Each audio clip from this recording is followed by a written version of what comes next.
Vayan preparando sus Biblias, por favor. Ay, gracias.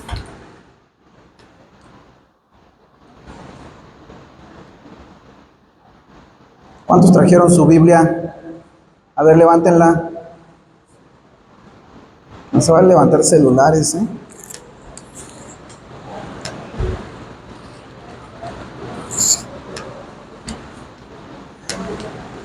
Abran su Biblia en Segunda de Pedro, capítulo 1, por favor.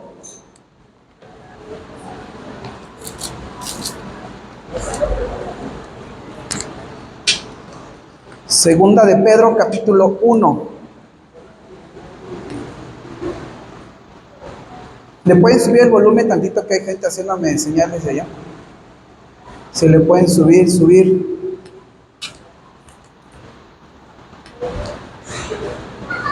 Vamos a leer Segunda de Pedro capítulo 1 a partir del versículo 3 hasta el versículo 11. Lo vamos a leer de corridito.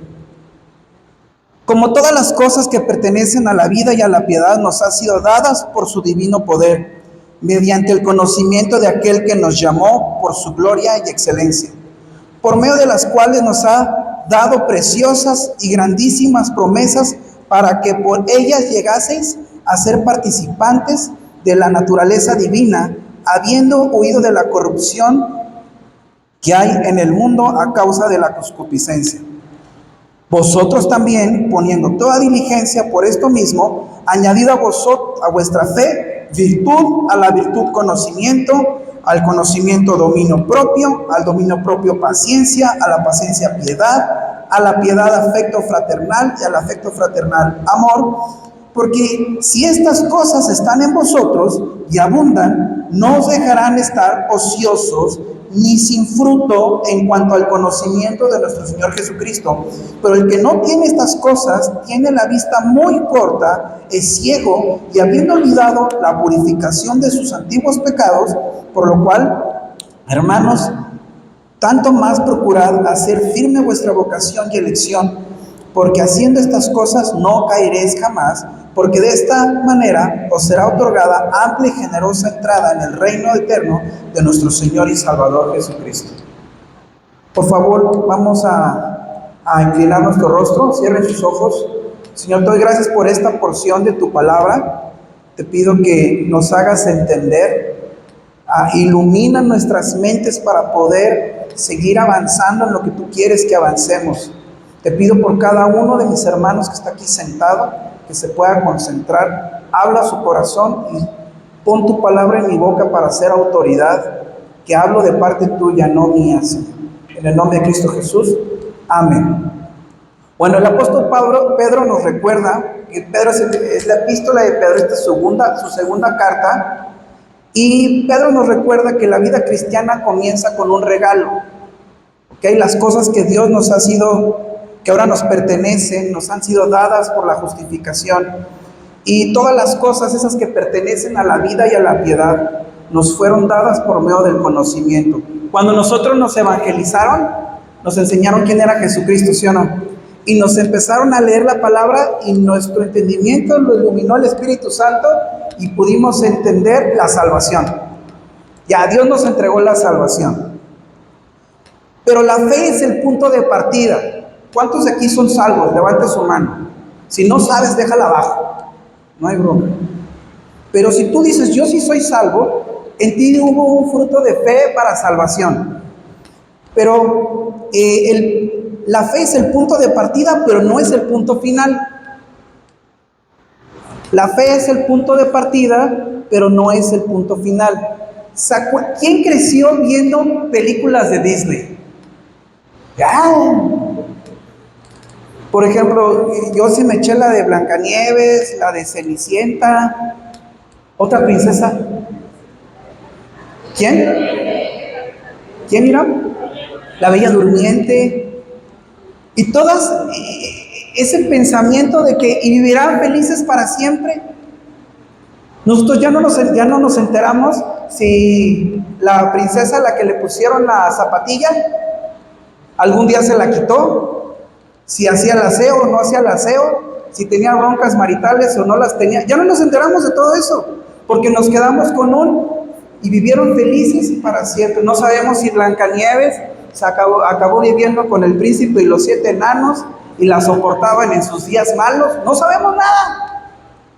Solamente son y eran felices. El cristiano no puede vivir así. Pero muchas veces el nacido de nuevo acepta a Cristo, nace de nuevo y ya, no hay más. Y vivió feliz para siempre fulano. ¿Es así la vida del cristiano? No. Trae sus caídas, trae sus valles, trae sus glorias.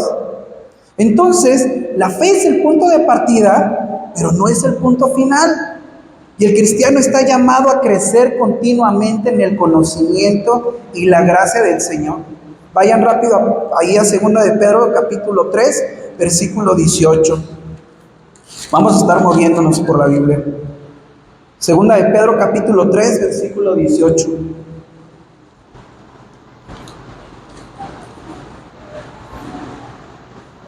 Dice, antes bien, creced en la gracia y el conocimiento de nuestro Señor y Salvador Jesucristo. A Él sea la gloria ahora y hasta el día de la eternidad. Amén. Muchas de las epístolas de los apóstoles comienzan defendiendo su ministerio, llamándose esclavos y llamados a servirle a Jesucristo, pero la vida que ellos entregaron, a lo que dedicaron sus cartas. Si tú quieres saber hacia quién va dedicada Segunda de Pedro, tienes que ir a Primera de Pedro. Te vas a dar cuenta que hay una serie de iglesias, porque Pablo no fue el único que hizo viajes misioneros, también fue el apóstol Pedro. Y dice ahí 4 Galacia y algunas en la primera carta de Pedro, y dice hacia quién van dirigidas. El apóstol y los demás, Pedro y los demás, escriben sus cartas, pero también dicen, oigan, todo lo que les hemos enseñado, ya les mandé una carta, ya les mandé otra, por fulano, por sultano, ya les hablé, no pierdan la doctrina que se les ha enseñado. Ayer me enteré que cuando salió el servicio secreto, ese que defiende al presidente de los Estados Unidos, el servicio secreto se fundó el mismo día que mataron a un presidente. Pero que ese servicio secreto no estaba como tal dedicado a resguardar la vida del presidente, sino que estaba dado hacia la tesorería. Esta área estaba encargada de checar que los billetes dejaran de estarse produciendo porque había muchos dólares falsos. ¿Alguien ha tenido alguna vez un billete falso en su mano? Me da risa porque vas al Oxxo y te sientes insultado, ¿verdad? Porque siempre te hacen así, con cara de traficante. Bueno. Están con ganas de que te den el cambio y tú también así de... ¿Alguien sabe identificar billetes falsos? ¿Quién aquí ahorita? Es que no. Y cada vez el papel, los sellos, es tan digitalizado cada vez que es más difícil ver cuál es falso y cuál no. Bueno, los apóstoles, haz de cuenta como en servicio de agente secreto, están dedicadas a que sus cartas sean de la verdad, una prueba de la verdad con la que puedan comparar lo que no es verdad. A veces, a mí me encanta estudiar, ay Dios mío, a mí me encanta estudiar de sectas, me encanta discutir. No, eso dijo porque está mal en esto y en esto. Muchos gente recién nacidita en la iglesia se quiere a ver cómo hacerle para tirarle la doctrina a los católicos. Es que tus santos, es que la Virgen, es que el sacerdote y es que el Papa. Te pregunto, es bueno, siempre tenemos que saber qué onda con la fuerza, pero te pregunto, ¿es más importante eso que la verdad? No, porque el referente para saber doctrinas falsas es conocer la verdad. Y es lo que hacía esa agencia secreta. Tenían los billetes correctos y a partir de ahí veían los que eran falsos. El cristiano, a través de las cartas de los apóstoles, está llamado a no perder la verdad. Y el apóstol Pedro aquí está diciendo, oigan, ya Dios nos dio ciertas cosas, pero depende de tú que conserves la verdad. en tu forma de vivir, en tu conocimiento de la palabra de Dios, para que tú no seas engañado. ¿Un cristiano puede ser engañado? ¿Por quién primero?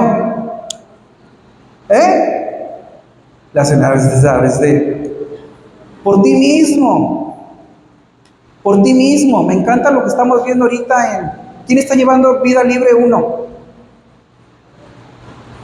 Bueno, todos los demás, porque ya van en Vida Libre 2, de seguro ya entendiste el peligro que significa ser tú, que te puedes engañar a ti mismo, que tienes problemas y que a veces te creas un mundo ficticio ahí y ahí vives.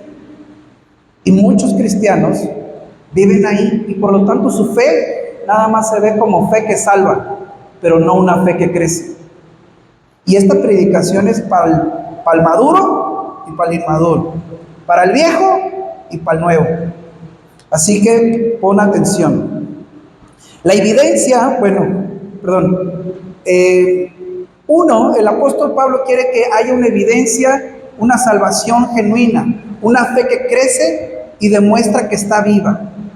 Hay cristianos, llevo tiempo en la iglesia, no en esta, en varias, que llevan tiempo en una congregación y los ves vivir de la misma forma, los ves ejecutar juicio de la misma forma, dado muy a sus razonamientos, dado muy a sus formas de ser, de pensar. No se ve esa línea que divide entre lo que es de él y lo que es de la palabra. Punto número 2, fortalece contra las falsas doctrinas. El apóstol Pedro, un creyente robusto en el conocimiento bíblico, tiene discernimiento para no ser arrastrado por el error. Vuelva a repetírselos. Un creyente robusto en el conocimiento. ¿Qué causa que una persona esté musculosa? Una buena alimentación. ¿Qué más?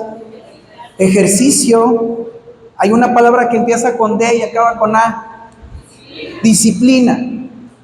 Una persona que es disciplinada en sus alimentos, ahorita yo no soy muestra de eso, en sus alimentos y en el ejercicio se le nota. El cristiano que está siendo ejercitado en la palabra de Dios, se le nota. Se le nota en su forma de hablar, se le nota en su forma de tomar decisiones, se le nota en la forma que reacciona. Dice la palabra, airaos, pero no pequéis. No es una persona que se niega a que tenga emociones y reacciones, pero esas reacciones, esas emociones están bajo el control del Espíritu. Entonces el apóstol Pedro está entendiendo, o nos quiere hacer entender, que un creyente robusto, ejercitado en el conocimiento bíblico, tiene sus discernimiento para no ser arrastrado por quien primeramente dijimos hace rato que es nuestro primer enemigo, nuestros propios pensamientos. Por otro lado, también produce fruto abundante, evita la ociosidad e improductividad espiritual. Chécate, hermano, el apóstol Pedro lo que está haciendo es como una escalera de alguien que está creciendo espiritualmente. Y ahorita van a venir una serie de características de un cristiano que se está desarrollando. Y tú chécate. Ahora, por favor, voltea a ver a tu hermano de al lado. Y ahora voltea a ver hacia el otro. Y ahora voltea a ver a ti mismo. Por favor, no te pongas a compararte con el de al lado. Ni me estés viendo a mí, vete a ti mismo. A la luz de estas características que vamos a ver, deja que el Espíritu te muestre, cuate, no estás madurando, estás estancado, te quedaste bloqueado, no estás avanzando. Primera de Pedro, capítulo 1, versículo 3. Como todas las cosas que pertenecen a la vida y a la piedad, nos han sido dadas por su divino poder. ¿Quién las tiene? Nosotros. Digan, yo. Tú las tienes. Ya se te dieron mediante el conocimiento de aquel que nos llamó para su gloria y excelencia. Tú ya eres nacido de nuevo. junto con el nacimiento de nuevo, el Espíritu Santo que habita en ti, ahora está listo para hacer buenas obras de justicia. ¿Entienden eso? Antes no podíamos hacer obras de justicia. Por más íntegros que fuéramos, no conllevaba el ingrediente de justicia que agradara a Dios. Ahora por Jesucristo que habita en nosotros, tenemos obras de justicia en el Espíritu. Versículo 4. Por medio de las cuales nos ha dado preciosas y grandísimas promesas, para que por ellas llegaseis a ser participantes de la naturaleza divina. ¿Pueden percibir la naturaleza divina en ustedes o no? Si tú dices que no, pide consejería. Porque un nacido de nuevo sí ve algo en sí mismo. Hay una diferencia de tu forma de vivir de antes y la cuando tú conoces a Cristo. Es inevitable. ¿Quién tiene miedo de sí mismo de cómo era antes? Porque evidentemente era un asco. Evidentemente hacía cosas, pero mal. Ahora, si tú no ves diferencia en ti,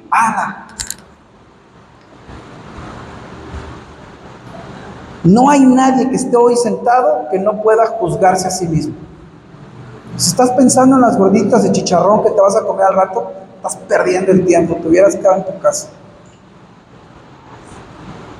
Todos deben de juzgarse a sí mismos, porque hay responsabilidades al ser cristianos.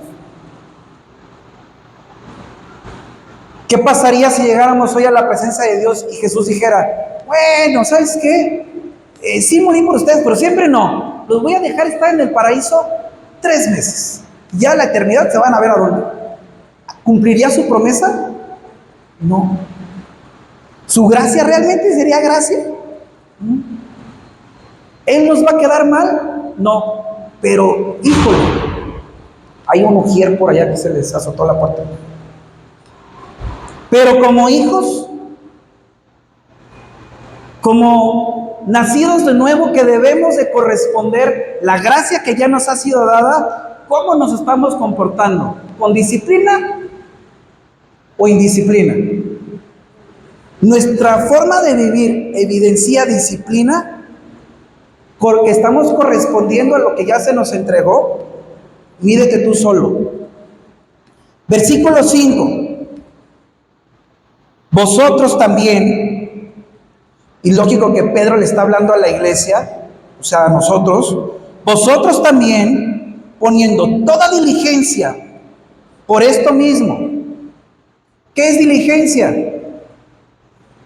Diligencia va a tener que ver con usar bien los recursos. Cuando en los evangelios hablan del siervo, o el hombre, que puso su casa sobre la arena, lo llaman negligente, lo contrario a diligente. Y negligente tiene que ver con no usar las herramientas correctamente. Por lo tanto, ¿hay herramientas? Sí hay. El diligente, la palabra diligente que tiene que ver con usar, significa que ¿hay recurso? Sí hay. Tú tienes recurso. Levanten la mano los varones. Tú tienes recurso, David, al tener una familia en tu casa. Tienes recurso al tener hijos. Levanten la mano las mujeres. Tienen recurso al tener su esposo. Tienen recurso al tener padres, madres, trabajo. Muchas cosas. ¿Recurso? Sí tenemos. Esos son de los más básicos. Pero todos esos recursos que ya nos fueron entregados por el Espíritu, ¿qué hay de ellos? ¿Cuántas veces de nuestro día, mientras va pasando, los recursos espirituales están en el librero de lo espiritual? ¿Cuándo se usa el librero espiritual del día de la semana? Los domingos. Ahí sí levanto las manos. Ahí sí cierro los ojos. Ahí sí canto 4 alabancitas seguiditas. Ahí sí abro mi Biblia. Ahí sí hago una sonrisa a 2, 3 hermanos que me caen gordos. Ahí como que practico 2, 3 cosas del librero de las herramientas espirituales. Cuando les voy a decir una cosa, yo hoy lo decía en Vida Libre. Soy hombre casado. La relación más importante después de Cristo que tengo es que llegue. Volteen a ver a su marido, a su esposo. Por lo tanto, es con la que más crezco, es con la que más discuto, es con la que más logros alcanzo. Por lo tanto, mi librero de herramientas espirituales, ¿dónde se debe de echar a andar más? ¿Los domingos o toda la semana con ella? Toda la semana. ¿Quién tiene hijos contestones, despapayosos, inquietos? Con ellos se tiene que echar a andar las herramientas espirituales. Oren con sus hijos, léanle la Biblia, háganlos meditar en la palabra. Cuando les vas a llamar la atención, es que yo digo, a nadie le importa tú qué dices. Dios dice que eso está mal, corríjanlos en la palabra. Eso es usar las herramientas. Un ejemplo, ¿no? Pero son muchas herramientas. La oración, ¿a quién le cuesta trabajo orar? La verdad es que, sean honestos, ¿a quién le cuesta trabajo orar? Tenemos que aprender a estar en la presencia. Herramientas, leer la palabra, la oración, el estudio. Vosotros también, versículo 5, poniendo toda diligencia por esto mismo, añadid a vuestra fe virtud. Añadid a vuestra fe virtud. Por eso, el cristiano que todo es fe. Sí, la palabra de Dios dice que sin fe es imposible agradar a Dios, pero te pregunto, ¿nada más es quedarte así? ¿O la palabra de Dios nos está diciendo que a la fe se le deben de añadir otras cosas? ¿A qué se refiere esta fe? Pregunto, ¿se refiere a la fe para salvación? Se quedan así. ¿La fe en la que habla aquí se refiere a añadirle algo para salvación? No, por favor pongan atención. Aquí ya está hablando de gente salva. Añadirle a la fe no significa que le tenemos que hacer algo para alcanzar a salvación. Este pasaje lo que se refiere es a los que ya estamos en la fe, a los que ya estamos en Cristo, a los que ya gozamos de los frutos de ser nacidos de nuevo, se añaden cosas, promesas, riquezas entre esas responsabilidades y se les tienen que añadir estas cosas. Una de esas es virtud. ¿Qué es virtud? Una excelencia moral activa, valor que impulsa a vivir conforme a lo que creemos. ¿Sí? En la salvación es la primera evidencia de una fe genuina y la fe verdadera produce obras. Ahora, ¿alguna vez han visto a un pianista? Bueno, a lo mejor va a ser un poco más difícil. Pero por ejemplo, Osvaldo, por aquí anda, allá anda. Osvaldo juega fútbol, Javis también juega fútbol, pero vamos a comparar a Javis con Messi. No, ¿verdad? A mí me gusta tocar el piano, pero no me vas a comparar con Mozart o con Gianni, ¿no? Ellos son unos virtuosos, ¿sí o no? Significa que tienen el conocimiento, pero aparte le añadieron muchísimas más cosas, son muy talentosos. El cristiano no puede estar en un simple nivel, el cristiano va mucho más allá. ¿Por qué? Porque la moral significa un conjunto de normas y costumbres, valores que una persona, grupo o sociedad acepta como una guía para su conducta. Eso es lo moral, ¿ok? Pues la educación, los padres, cosas, aún cultura, todo eso que rigen cierta moralidad. Pero el cristiano, al estar, dice la palabra de Dios, lumbrera mesa, mis pies tu palabra. Ojalá fuesen ordenados mis caminos para yo no pecar delante de ti.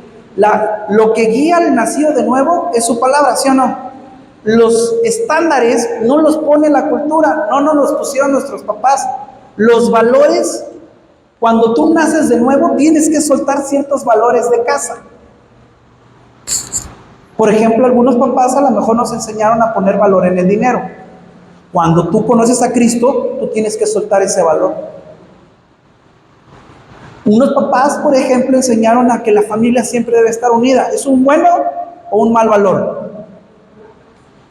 ¿Es un buen valor? Bueno, el andar en la palabra nos va a hacer que ese valor crezca 100,000 veces más, porque el objetivo no es nada más mantener a la familia unida, sino pastorearla.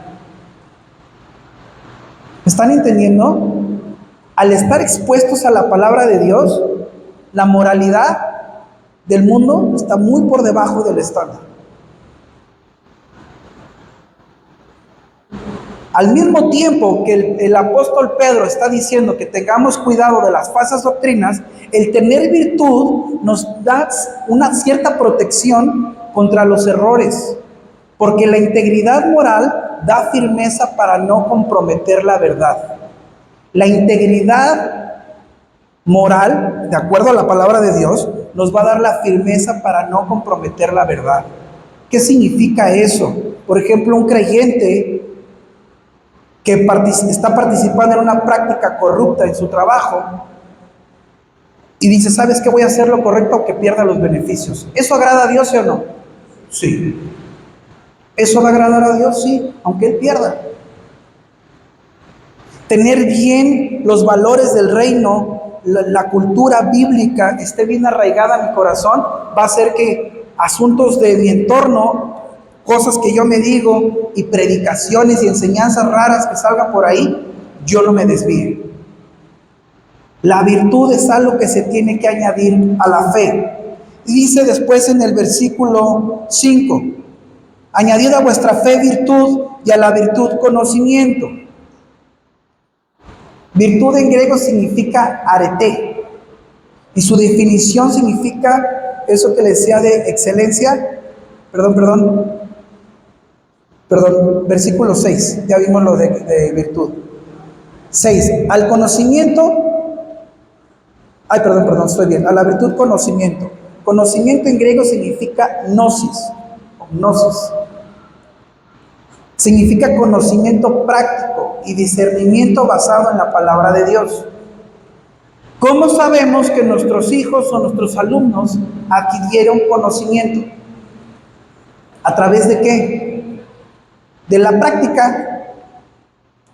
Hay una cierta información y tiene que haber cierta experiencia que le dé a mi hijo el conocimiento para que después a una orden él pueda ejecutar una acción. ¿Ok? La palabra de Dios va a hacer lo mismo con nosotros. El Espíritu Santo no vino y nos salvó y nos dijo, ay, a ver, agárrense como puedan de su integridad y agraden a Dios. ¿Eso hizo? No. Nos dejó su palabra que contrarresta nuestras formas malas, incorrectas de ser, para que tuviésemos cómo. Y nos anima a practicarlas, para que al practicarlas nuestra fe crezca, pero Dios sea glorificado y los de afuera crean en Dios. Vayan a Juan capítulo 17. Juan capítulo 17.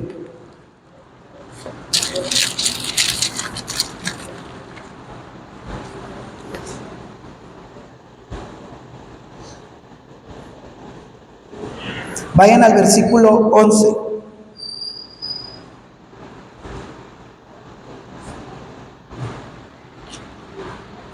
Gracias.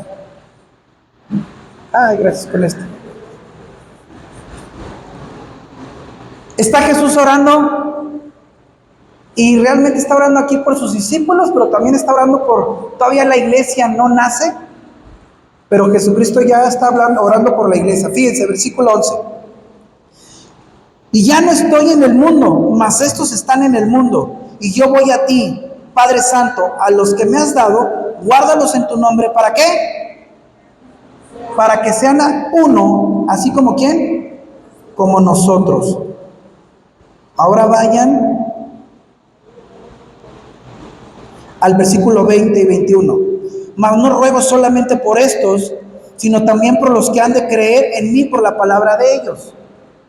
En la primera vez cuando habla de estos, se refiere a sus propios discípulos que están ahí. Señor, guárdalos y que ellos sean uno, estos 12 sean uno, para que así como tú y yo, y después ora por nosotros y dice, y te ruego por los que van a creer a causa de la predicación de estos, y esa es la iglesia. Y dice el versículo 21, para que todos sean uno, como tú, oh Padre, en mí y yo en ti, que también ellos sean uno en nosotros. ¿Para qué? Otra vez, ¿para qué? Para que el mundo, ya no habla de nosotros, pongan atención. Primero habló de los apóstoles, después de los que van a creer la predicación de los apóstoles, somos nosotros. Pero ¿para qué nosotros se nos debe de ver ese conocimiento y madurez en el Señor? ¿Para qué? Para que el mundo crea. Entonces, miren, que los de afuera nos critiquen, órale, pero que entre la iglesia se critique, tan locos. Que los de afuera echen tierra para querer destruirlos, va, pero que entre hermanos estén echando tierra, eso es antibíblico totalmente. Porque Dios no va a atacar a sí mismo su propio cuerpo. ¿Qué somos la iglesia? El cuerpo de Cristo. Nosotros estamos para que estemos firmes, actuando en el crecimiento del Espíritu, a fin de que los de afuera, a causa de vernos a nosotros, crean. Y no que a causa de vernos a nosotros digan, neta, si es el asunto, pues mejor me quedo como estoy. Si yo veo cómo se hablan, si yo veo cómo se critican, si yo veo cómo no se aman entre ustedes. ¿Alguien ha escuchado algún comentario así de la iglesia cristiana, sí o no? Sí. Y a veces son los de nuestra propia familia. Me acuerdo cuando mi papá, a lo mejor la oye, cuando mi papá todavía no conocía de Dios, decía, así como yo veo a tu pastor, yo veo a los, le iban y le predicaban a mi papá, y mi papá les echaba tierra, los juzgaba, fuerte. Entonces, el conocimiento que nosotros vamos adquiriendo domingo tras domingo, devocional tras devocional, debe de verse en un fruto, hermano.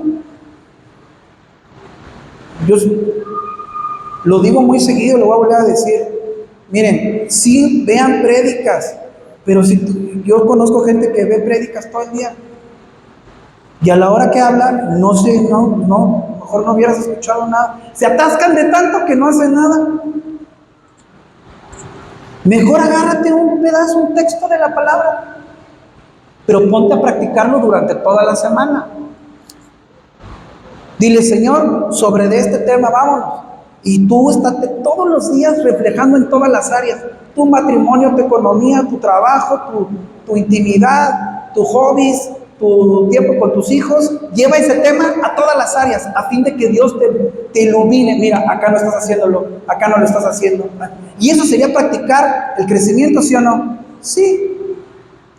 Pero el conocimiento que necesita práctica no se da, entonces tampoco tu discernimiento. El conocimiento te va a dar discernimiento. Un cristiano que no tiene discernimiento es porque no está practicando la verdad. Escuché en un podcast a un pastor que estaba diciendo, no hombre, a mí me encantan las películas de terror.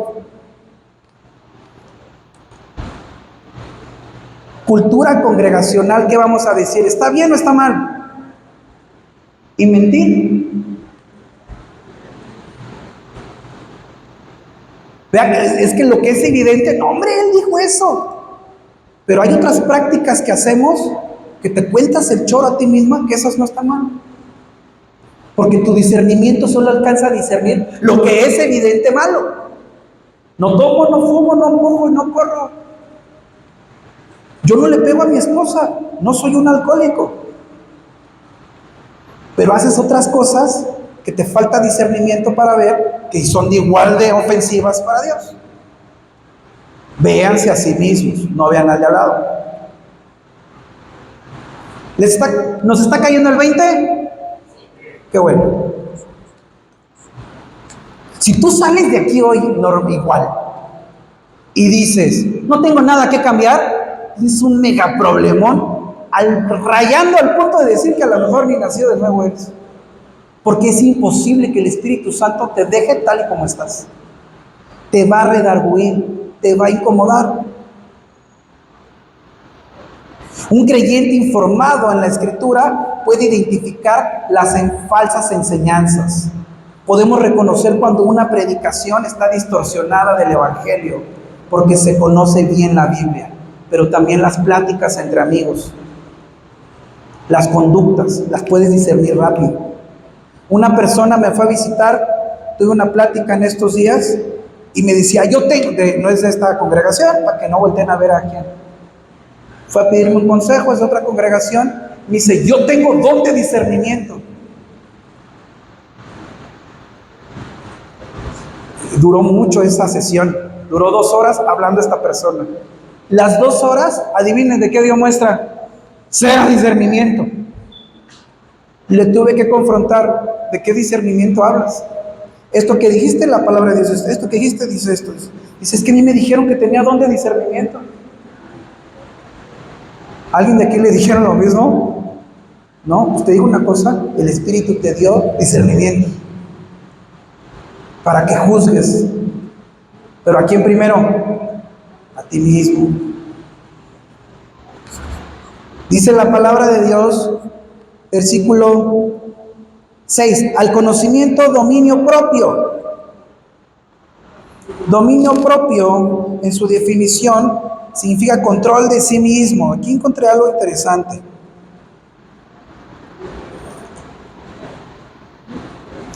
El autocontrol en el español, en su término más moderno, significa capacidad de regular impulsos, emociones o comportamiento, según el diccionario.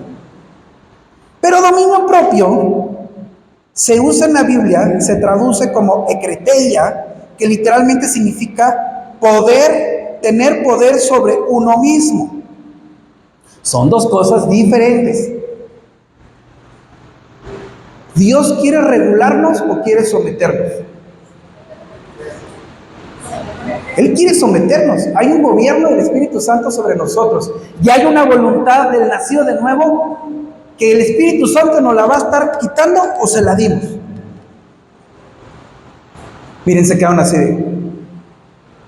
El Espíritu Santo nos quita y nos da la voluntad, o cuando le dimos nuestra vida al Espíritu, a Cristo, dijimos, mi voluntad, no se haga mi voluntad, se haga la tuya. Y el gobierno de Dios sobre de nosotros debe de estar sometido. Les quiero hacer una referencia rápida. El origen del autocontrol puede ser natural, por disciplina personal o hábitos. Vuelvo a repetirlo. El autocontrol puede ser natural, por disciplina personal o por hábitos, pero el dominio propio es un fruto del Espíritu Santo. ¿Entienden la diferencia? ¿Cómo se ve aplicado? Una persona que tiene autocontrol de sus emociones, sus impulsos, chido. Pero el nacido de nuevo no solamente los controla, sino que conlleva una carga enorme de adoración. Me está contestando mi hijo, me está contestando mi esposa, en el trabajo me estoy peleando. Yo no contesto porque sea autocontrolado. No contesto porque entiendo que la palabra dice que donde hay contienda no va a haber paz. ¿Sí me están entendiendo? Lo que viene del fruto del Espíritu afirma la palabra de Dios. El autocontrol por sí solo no. ¿Cuántos conocen gente autocontrolada? Yo me dediqué a las artes marciales muchísimo tiempo y me dediqué a enseñar a los niños a tener autocontrol. Y había niños súper autocontroladitos. ¿Pero esas personas adoran a Dios? No. El que tiene el fruto de dominio propio lo hace por obediencia a Dios. El enfoque del autocontrol, el control de las emociones y acciones para lograr un objetivo. Otra vez, el enfoque del autocontrol es que controla sus emociones y acciones para lograr un objetivo. El dominio propio, su enfoque es sujeción de la mente, cuerpo y deseos a la voluntad de Dios. Son 2 enfoques totalmente diferentes. Entonces, si está diciendo, oigan, A la fe añádenle virtud, y a la virtud conocimiento, y al conocimiento dominio propio. Son características de un cristiano que todos los días se está desarrollando. No acabó en un feliz, como dijimos de las princesas, y vivieron felices para siempre. No. Está diciendo, sabes que tienes una gran chamba de añadirle a tu fe virtud y conocimiento, y si no se te ve haciendo eso, estás perdiendo, estás bloqueado. No estás siendo un cristiano fructífero.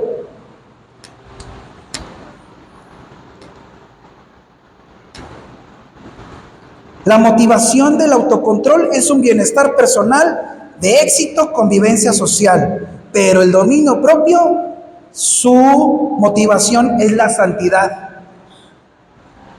la obediencia y glorificar a Dios. ¿Quién ha podido experimentar lo gratificante que es poner en práctica la santidad en medio de una crisis? No contestar, tengo ganas de decir, de defenderme.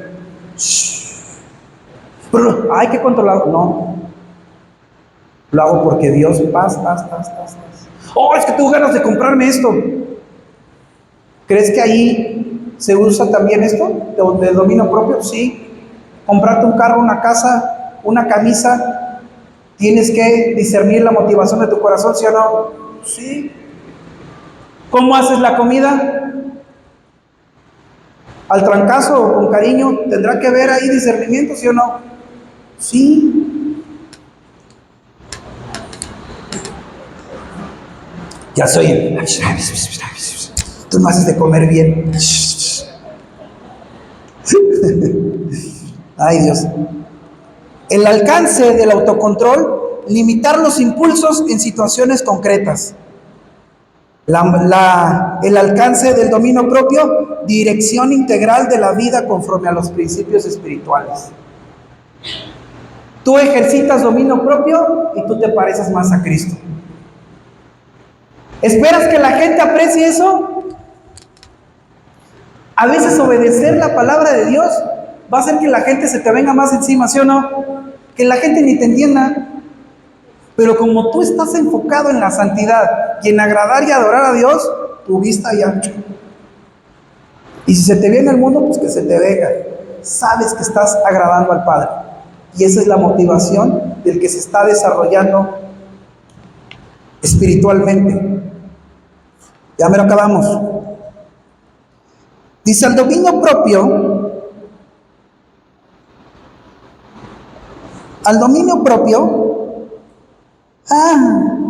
ahí está, paciencia. Paciencia, su definición significa perseverancia en la fe en medio de pruebas y oposición. Miren, la paciencia del mundo, porque tengo que ir un poquito más rápido, la paciencia del mundo te dice que tú soportes. ¿Alguien de aquí ha soportado? ¿Y qué se siente? Bueno, nomás como 5 estamos en broncas. Los mismos 5 levantan la mano. ¿Qué se siente soportar? Horrible, horrible. Porque es aguantar como si alguien te estuviera dando patadas y tú no poder hacer nada. ¿Creen que a eso nos llamó Cristo? ¿Soportar? No. Se caen así. Paciencia en la palabra de Dios tiene que ver con qué haces mientras esperas. Y eso Dios me lo está enseñando increíblemente en mi vida. Espera. Pero los que están cerca de mí, voy a abrir algo de mi corazón y de mi vida. Voy a omitir 2 cosas por ahí. Pero soy una persona que cuando las cosas salen de control me pongo muy estresado. Parece que no sé, los que están cerca me van a decir, parece que sí, pero hubo un tiempo que me da una comezón en las piernas, pero horrible, no sé si a alguien le ha pasado. Y un doctor, es que hace estrés, y acá hice,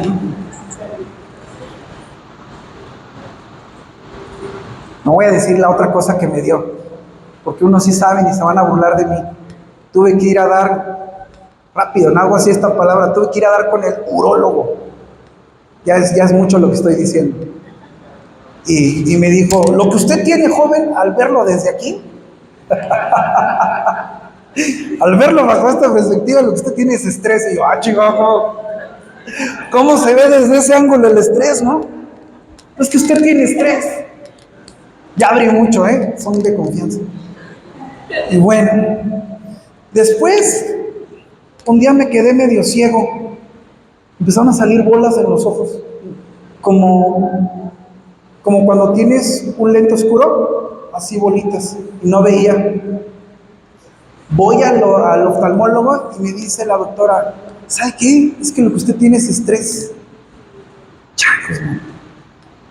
Otra vez, me checaron, otra vez con todo respeto y rápido, hasta de pasado me checaron la próstata.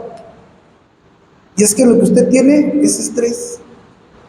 Y ese doctor me hizo un comentario y me dijo, ¿es que usted no es cristiano? Y dijo,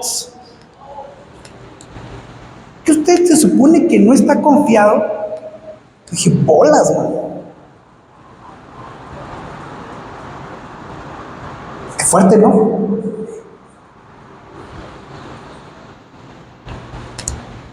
Y han pasado cosas en mi vida en el último año tremendas. Y Dios está hablando a mi corazón. Lo quiero todo.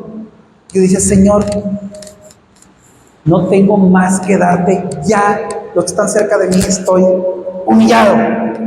Los que están cerca de mí lo saben. Humillado es la palabra. No tengo nada que esconder. Y Dios me dijo, todavía quiero más. Yo, ¿qué? ¿Qué más quieres? Quiero tu paz. Porque a mí me importa cómo esperas. No nada más me importa que esperes. Esperar en mí significa que confíes en mí. Esperar en mí significa que tú estés tranquilo. He tenido situaciones, yo un día iba llegando a mi casa y Mateo iba subiendo las escaleras. Y mi cerebro... Y iba Mateo delante de mí. Yo siempre que llego a mi casa le digo, ¡ahí voy! Y él corre. Ese día ni le dije nada. Llegué a mi casa y Mateo corrió. Y Dios me decía, esto es ahorita, entrégamelo. ¿Cómo que te lo entregue? Correte a tu hijo. ¿Y qué hago con esto que tengo en la cabeza? Dámelo. Lo quiero todo. ¿Están entendiendo? Haz lo que sí me agrada que hagas, pero tener el control tú de las cosas, eso me toca a mí. ¿Me explico? Yo voy a hacer por ti. Dios ha hecho una serie de milagros que me han sorprendido. Y Dios, yo a ti no te necesito, yo a ti no te necesito. Entonces, ¿qué es esperar? Confiar en el Señor. No nada más esperar y soportar, sino mientras que esperas, la actitud importa mucho. A Dios sí le importa. ¿Han escuchado eso de, cómo va? Que no importa el final. ¿Cómo? ¿El fin justifica los medios? No. A Dios sí le importan los medios y le importa el final. La paciencia tiene que ver con eso. Un cristiano que dice que Dios y que toda la onda, pero no confía en Dios, ¿realmente está ejercitando su conocimiento de Dios? No. Por eso los salmos dicen, recuerda que Dios abrió el mar rojo, recuerda que Dios estuvo en el pozo, en el foso de los leones con él, recuerda esto y recuerda aquello. Lo puso para nuestra paciencia, para que tuviésemos recursos en el Dios que confiamos hoy. ¿Cierto o falso? Si tú no quieres ver los milagros de Egipto, si tú crees que Dios no tiene el poder para convertir el agua en sangre, que eso son cosas del Antiguo Testamento, pero que Dios no tiene el poder para tocar el corazón de tu marido, para obrar en un asunto laboral, para obrar en un asunto de salud, para obrar en un asunto de actitud, entonces ¿en qué Dios creemos? ¿Están de acuerdo conmigo? Digan amén. Bueno, ya vamos a acabar. Voy a ir más rápido en estas. Dice, a la paciencia piedad. Voy a ir más rápido. Piedad significa carácter de Dios. Le tienes que añadir a tu vida carácter de Cristo. Ahora, ahí vayan rapidísimo al libro de Juan. El libro de Juan, capítulo 1, versículo 38 y 39. ¿Cuánto me falta? Ahí está. Ya se acaba, bueno. Es culpa de Daniel, ¿para qué me deja?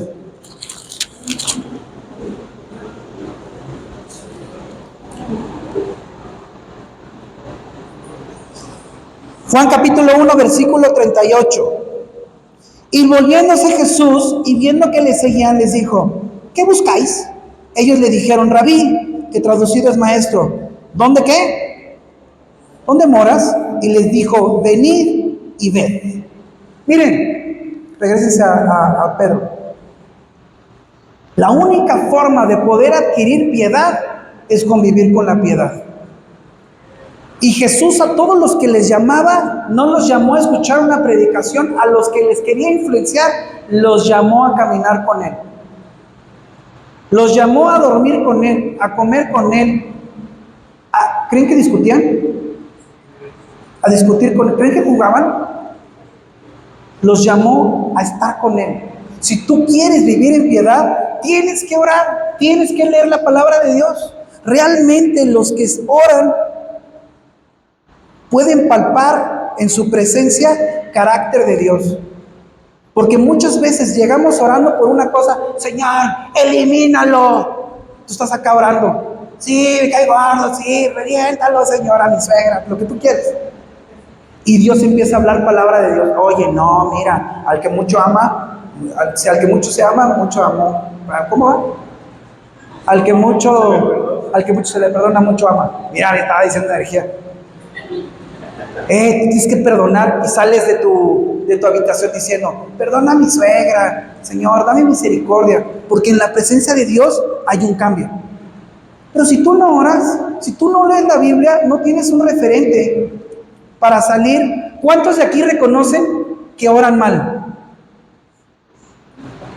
Y me ha tocado hablar con gente que le digo: acuérdate que te quiero mucho. Le decía que es mi primera relación. A mí me ha pasado con Hey, y a Hey le ha pasado conmigo. Hey me dice: ¿ya oraste? ¿Por qué me pregunta eso, Heyeli? Porque espera ver un cambio en mí, ¿sí o no? Y yo le digo: ¿ya oraste? Y me dice: sí. Le digo: ¿y qué te dijo Jesús? No, pues me dijo que estás mal. Ay, sí, sí. Me dijo que estás loco. Y yo decía: ay, sí, pues voy a estar diciendo eso, ¿no? Jesús me dijo que te va a eliminar. Entonces dices: oraste mal. Oraste de tu carne y quisiste escuchar lo que tú crees. Y aparte dices que Jesús te dijo: cállese y vayas a orar otra vez. Es imposible que salgas diciendo eso. Entonces la piedad se da a través de la oración, y a la piedad afecto fraternal. Volten a ver a su hermano de al lado. Probable tengas familia. Bueno, con esos primeros tienes que dar fruto de crecimiento fructífero, de que estás dando fruto en el Señor. Con los de tu casa primero. Perdón, Hey, por tantos. Voltea con el de al lado y dile: perdóname. Ahora, voltea a verte entre hermanos de la iglesia. ¿Y saben qué? Yo, siendo el primero, sé que he ofendido a muchos. Ay, me hacen así. Lo sé. Y te digo una cosa: tú también me has ofendido muchísimo. Pero te digo una cosa: vamos a compartir la eternidad. No hay para dónde te hagas. Dejémonos de tonterías y divisiones. No hay para dónde. Realmente Dios no trajo aquí gente perfecta. Yo no soy para nada alguien perfecto. Tú tampoco eres perfecto. Dios nos sacó a ti y a mí de la porquería, y aparte nos juntó. Y todavía se le ocurrió a Jesucristo inventar la iglesia y servirnos los unos a los otros. ¿Sabes cuántos roces vamos a tener? Muchísimos. Pero la moneda de cambio es la gracia. El afecto fraternal. Amor de familia entre hermanos en Cristo. La salvación nos hace ser parte de una familia espiritual. Y amarnos es prueba de ser hijos de Dios. Si tú oyes que alguien está hablando mal de tu congregación, ¿quién la va a defender? No, pues no. ¿Quién? Pues ustedes. Si alguien está hablando mal de tu hermano de al lado, ¿quién va a defender?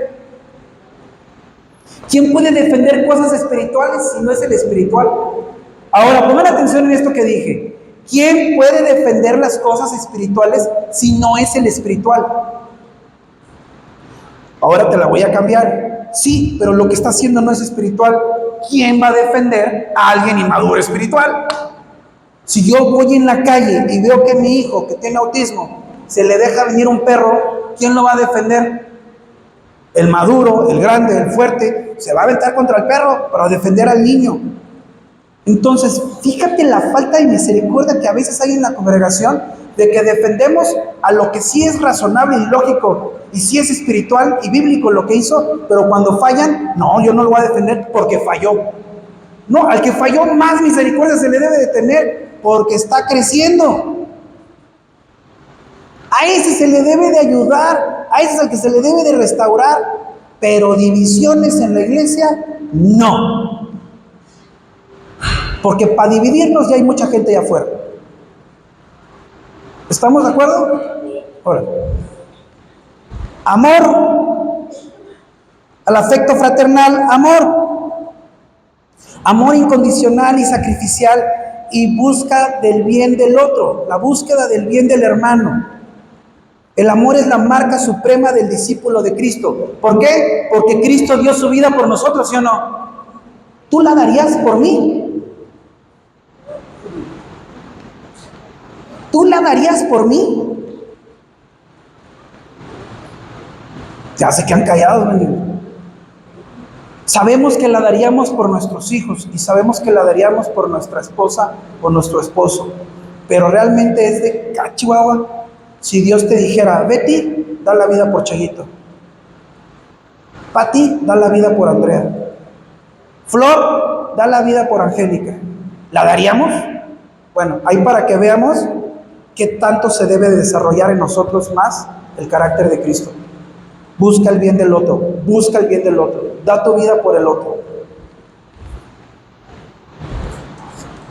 Y para terminar dice, versículo 8, porque si estas cosas están en vosotros y abundan, así que las tenemos que ir ejercitando, porque si estas cosas están en vosotros y abundan, no os dejarán estar ociosos ni sin fruto en cuanto al conocimiento de nuestro Señor Jesucristo. Levanten la mano, ¿quién está de ocioso?